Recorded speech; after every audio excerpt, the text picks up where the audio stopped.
How do we create a personal cheerleader for ourselves to disarm our inner critic?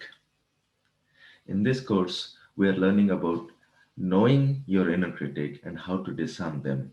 We understood where the inner critic comes from, what are its real goals, and how to start disarming them by naming them, by distancing ourselves, by revealing their true purpose, and by looking at the real price that we pay for listening to our inner critic. And all those are corrective methods. This one is a very, very, very constructive method in order to disarm your inner critic. In fact, the same inner voice can become your new best friend.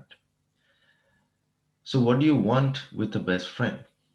Do you want the same things that your inner critic does? You remember how the inner critic works from the other video. It keeps a gallery of your mistakes. It keeps shoving you in front, shoving them in front of you. That look, you failed.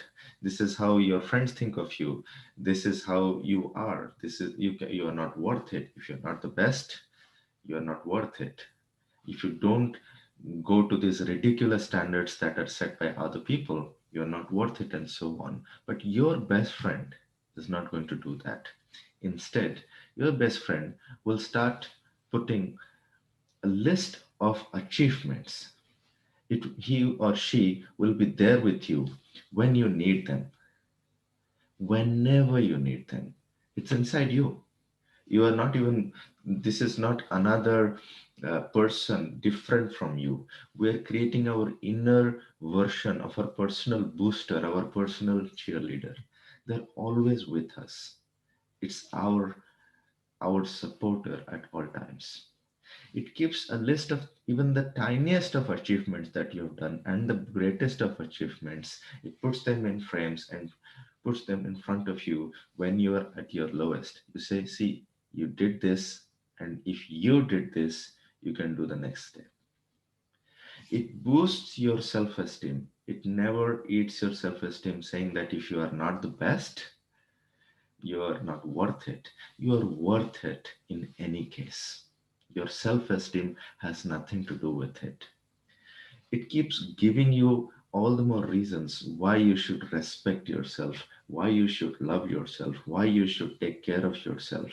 And when you do this, your happiness levels shoot up. You feel very good about yourself. We learn about how to nurture our personal cheerleader in our other courses, but in here, this is one of the most constructive ways to disarm our inner critic. Create your own personal cheerleader. I hope you have been benefiting from these videos, and if you have, please spread the word and don't forget to buy me a coffee using the links below. And thank you if you have bought one.